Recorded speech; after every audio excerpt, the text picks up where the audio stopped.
Hello students, in this class we are going to discuss Aprogiardi by सुधा मूर्ती.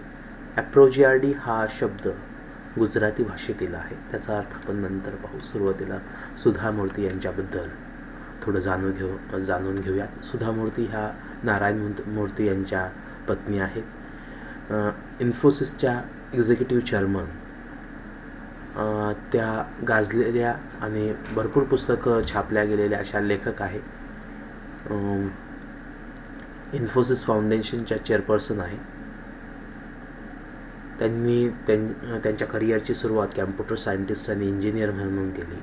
तसंच Bangalore युनिव्हर्सिटीमध्ये visiting professor म्हणूनही त्यांनी शिकवलं. सामाजिक कार्यकर्ता त्यांना म्हणता येईल की त्यांनी कॅम्प्युटरमध्ये सिग्निफिकंट असे इम्प्रूव्हमेंट केली.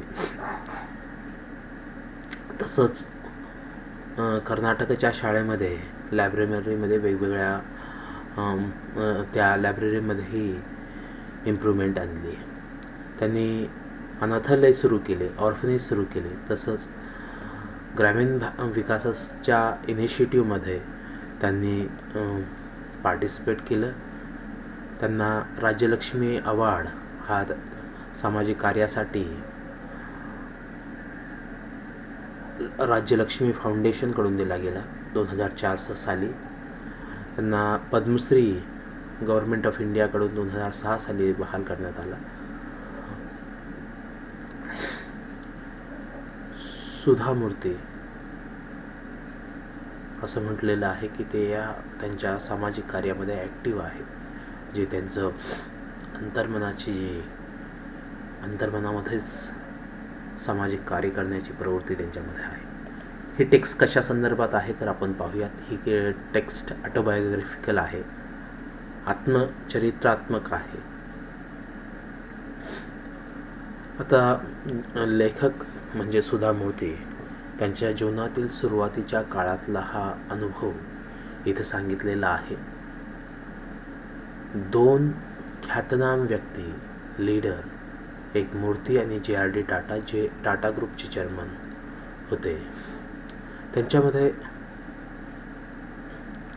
त्यांच्या मत कसे आहेत, ते किती सेन्सिटिव्ह आहेत. एक मुलगी की जी अनरेकग्नाइज आहे, कुणालाही माहीत नाही. त्याला जेव्हा एक ॲडव्हर्टाईज तिच्या नजरेस पडते त्यावेळेला की women candidate need not apply. त्यांच्या टेल्को या कंपनीमध्ये स्त्री कॅन्डिडेट जॉबसाठी अप्लाय करू शकत नाही. असं जेव्हा त्यांनी ॲडव्हर्टाईज त्यांच्या नजरेस पडली तेव्हा त्यांनी टाटांना पत्र लिहिलं. आणि एवढे मोठे टाटा त्यांना त्यांच्या पत्राचं उत्तर देतील असं त्यांना वाटलं नाही, परंतु त्यांचं उत्तरही आलं आणि नंतर त्यांना त्या कंपनीमध्ये त्यांना जॉबही मिळाला. त्यांच्या दोघांच्या मतामध्ये किती भिन्नता होती त्यावेळी. एक मोठा माणूस की ज्याला सामाजिक समस्येची आणि प्रत्येकाच्या ओपिनियनची किती कदर करतात हे दाखवलेलं आहे. त्यांच्यामध्ये कन्व्हिक्शन आणि ह्युमिलिटी.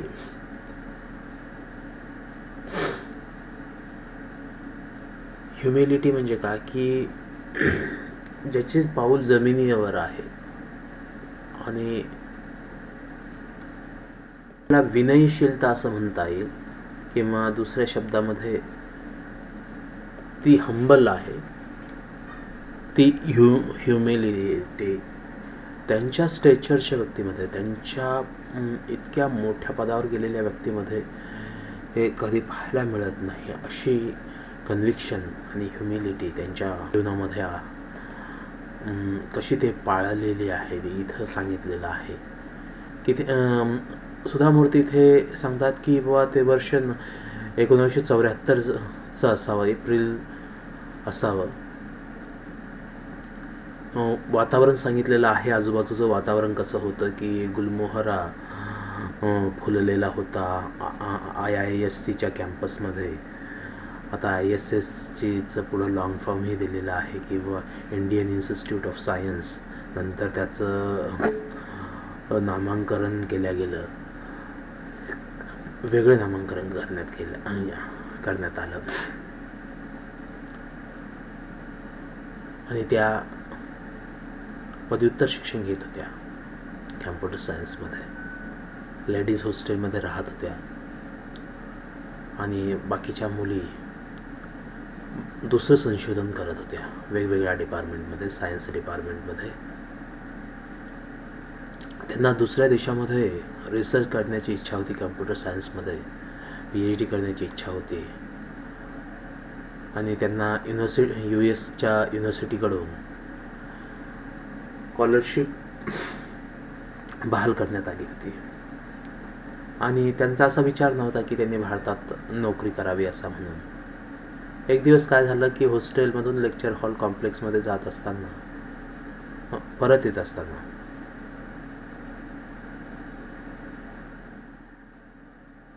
त्यांच्या नजरेस एक ॲडव्हर्टाइजमेंट जे नोटीस बोर्डवरती असते ती नजरेस पडते.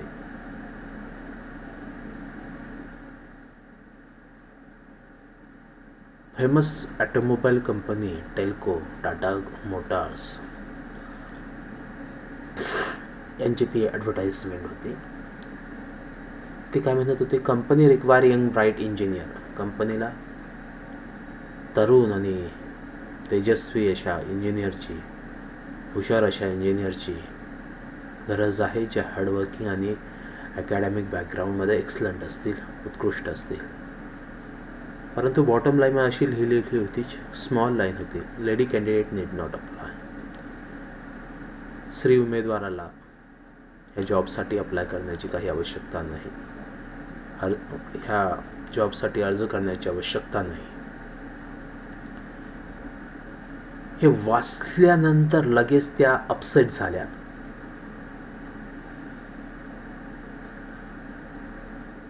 जीवनामध्ये सुरुवातीलाच त्यांनी हे जेंडर डिस्क्रिमिनेशनच्या विरोधात गेल्या होत्या. म्हणजे लिंगभेदभाव, पुरुषांना अशी वागणूक, स्त्रियांना अशी वागणूक याच्या विरोधात त्या गेल्या होत्या. जॉब घेण्याचं त्यांना काही देणं घेणं नव्हतं. त्यांना वाटलं की त्यांना चॅलेंज वाटली किंवा स्त्री कुठं कमी आहे. त्यांना माहीत होतं की त्या अकॅडमिकमध्ये एक्स्ट्रीमली वेल आहे आणि त्यांचे जे त्यांच्या शिक्षण घेत असलेल्या मेल पियर्सपेक्षा ते जास्त बेटर आहे.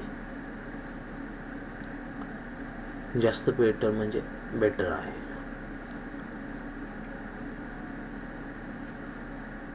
अकॅडमिक एक्सलन्सचं यशस्वी होण्यामध्ये काही मोठं योगदान नसतं हे मला नंतर कळालं, असं ते म्हणतात.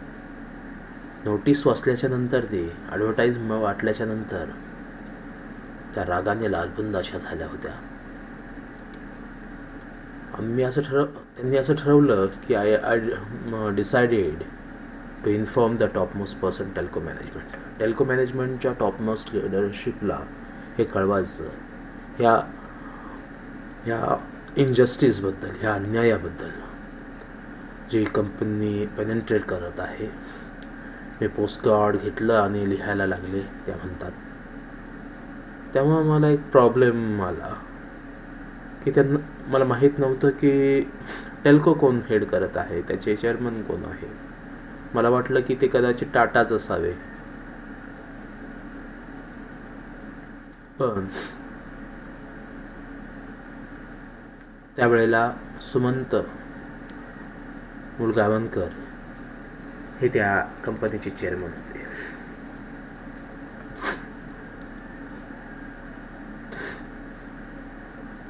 मी कार्ड घेतलं, JRDला ॲड्रेस केलं.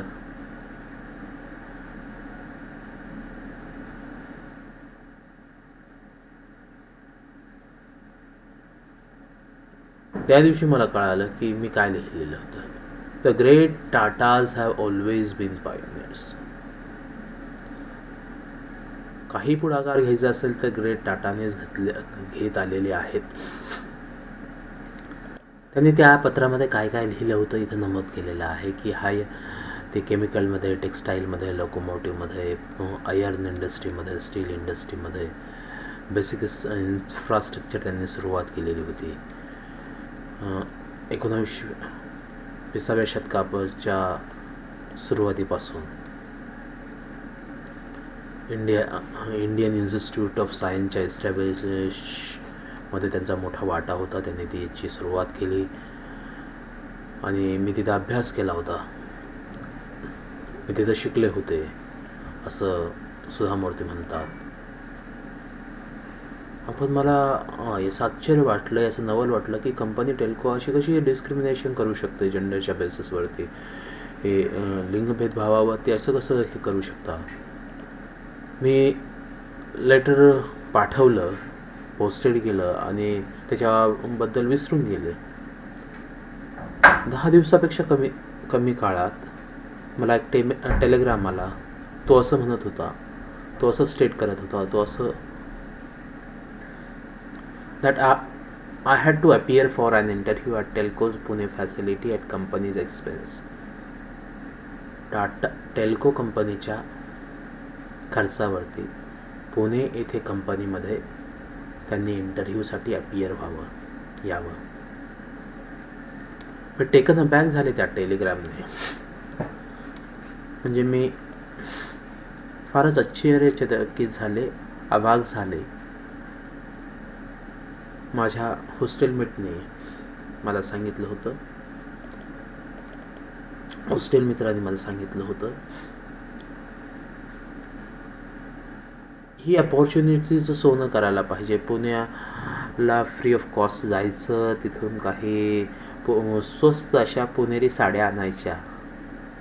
मी 30 रुपये प्रत्येकाकडून गोळ्या केले. जेव्हा मी ह्या गोष्टीकडे पाहते, माझ्या दृष्टिकोनाबद्दल पाहते, तेव्हा I feel like laughing at the reason for my going. तेव्हा माझा जो उद्देश होता जाण्याचा, त्याच्याबद्दल मी आजही हसते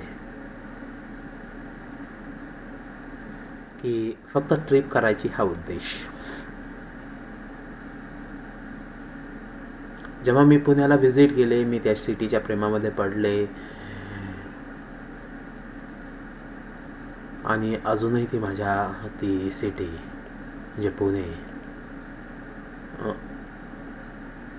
माझं मन मोहून टाकते. जसं पुणे जेवढं मला घर आहे तेवढंच हुबळी आहे, हुबळी जेवढं माझं घर आहे तेवढंच मला पुणेही वाटतं, माझं होमटाऊन, की ज्याने माझं वेगवेगळ्या पद्धतीने माझं जीवन बदलून टाकलं.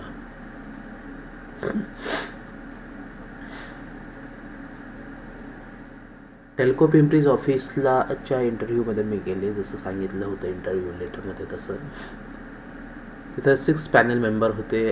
तेव्हा मला वाटलं की हा सिरियस बिझनेस आहे, हा सिरियस गोष्ट आहे की बिझनेसमध्ये there is a girl who wrote to JRD.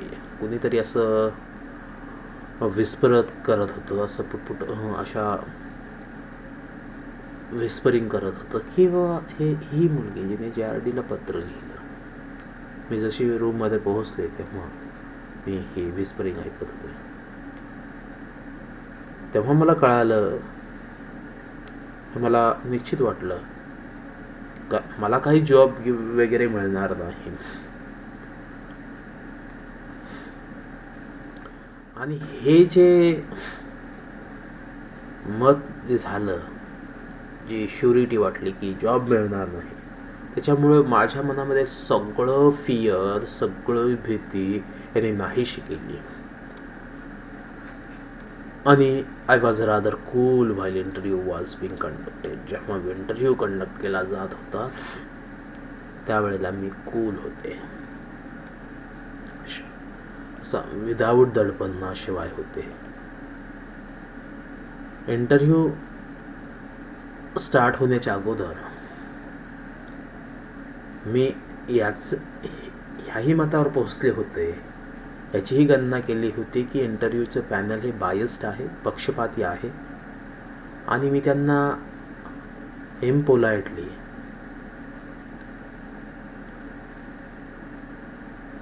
सांगितलं, I hope this is only a technical interview. मला असं वाटतं की हा जो इंटरव्ह्यू आहे टेक्निकल आहे, त्यांचं सिलेक्शन करायचं त्यांचं अगोदर झालेलं आहे असं त्याचा मतितार्थ किंवा इम्प्लाइड मिनिंग आहे. आणि त्यांनाही आश्चर्य वाटलं की बाबा माझा जो उद्धळपणा आहे त्याचा, की पण मला आजही माझ्या त्या दृष्टिकोनाची, माझ्या ॲटिट्यूडची आजही मी लज्जा वाटते, अशेम्ड होते की माझा कसा उद्देश होता. पॅनलने मला विचारलं, टेक्निकल क्वेश्चन विचारले, मी सगळ्यांची उत्तरं दिली. त्या वेळेला एक वयस्कर सदगृहस्थ एल्डरली जेंटलमॅनने मला एक अफिक्शन, एक ममताळू आवाजामध्ये, एकदम त्याच्यामध्ये आपुलपणा असतो अशा आवाजामध्ये त्याने म्हणलं, do you know why we said lady candidates need not apply. आम्ही का म्हटलो की लेडी कॅन्डिडेट ह्या जॉबसाठी अप्लाय करण्याची आवश्यकता नाही, गरज नाही.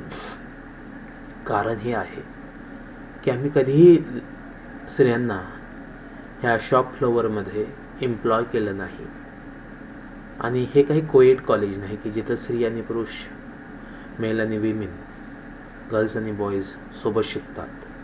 ही फॅक्टरी आहे, कोएड नाही, को एज्युकेशन नाही.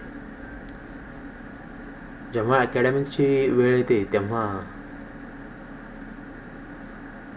तुम्ही फर्स्ट रँकर आहात, आम्ही त्याची कदर करतो, आम्ही ॲप्रिशिएट करतो, आम्ही त्याचा आदर करतो. पण तुमच्यासारखे लोक रिसर्च लॅबोरेटरीमध्ये काम करायला पाहिजे असं ते एल्डरली मॅन म्हणतात, जेंटलमॅन म्हणतात. मी हुबळी या लहानशा टाऊनमधून एक तरुण मुलगी होते. माझं जग हे मर्यादित होतं. मला माहीत नव्हतं की लार्ज कॉर्पोरेट हाऊसेस, त्यांच्या डिफिकल्टी काय आहे, ते कशा पद्धतीने फंक्शन करतात, कशा पद्धतीने कार्य करतात. मी त्या पद्धतीने त्याचं उत्तर दिलं. पण तुम्ही कुठून तरी सुरुवात करायला पाहिजे, किंवा तुम्ही कुठून तरी सुरुवात करायला पाहिजे असं मी उत्तर दिलं. किंवा नाहीतर कोणतीही स्त्री तुमच्या फॅक्टरीमध्ये काम करू शकणार नाही. शेवटी काय झालं, फायनली काय झालं, मोठ्या चाललेल्या ह्या इंटरव्ह्यूच्या नंतर मला सांगितलं गेलं की मी यशस्वी झाली आहे. कदाचित हे फ्युचर माझ्या नियतीमध्येच ते होतं. माझा असा कधीही विचार नव्हता की मी पुण्यामध्ये जॉब करेल. मी एका लाजाळू अशा तरुण माणसाला, जो कर्नाटकचा होता, त्याला भेटले. तो माझा चांगला मित्र होता आणि मी विवाहबद्ध झालो. ते इथं नारायण मूर्ती संदर्भात बोलत आहेत लेखिका. टेल्कोच्या जॉईनिंग नंतर मला कळालं की JRD कोण आहेत.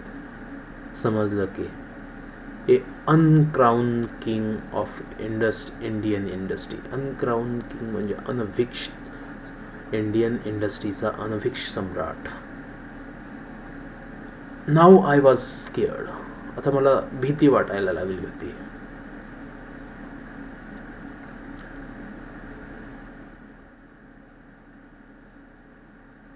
मी बॉम्बे मध्ये ट्रान्सफर होईपर्यंत माझी आणि JRD टाटाची भेटणं झालं नव्हतं. एक दिवस तोपर्यंत भेटले नव्हते. मला काही रिपोर्ट्स मुळगावणकर यांना दाखवायचे होते, जे आमचे चेअरमन होते. त्यांना SMA नावाने ओळखलं जायचं. त्याचं ऑफिस हे बॉम्बेमध्ये फर्स्ट फ्लोअरवरती होतं, टाटा हेडक्वार्टरमध्ये. तिथं JRD आले, सडनली आले, अचानक आले. त्यावेळेला सुरुवातीला आय सॉ ॲप्रोजिआरडी, तेव्हा मी ॲप्रोजिआरडी पाहिली. ॲप्रोजिआरडी काय आहे तर अगोदरच मी सांगितलं होतं, Apro means our in Gujarati. म्हणजे ॲप्रोचा अर्थ सांगितला नव्हता तसा. ॲप्रो म्हणजे ours in Gujarati. This was affectionate term by which people of at Bombay House called him. त्यांना बॉम्बे हाऊसमधले लोक ह्या अफेक्शनेट व्हॉइसने, ह्या आपल्या टर्म्समध्ये ते आपले हा शब्द वापरायचे. मला नर्वस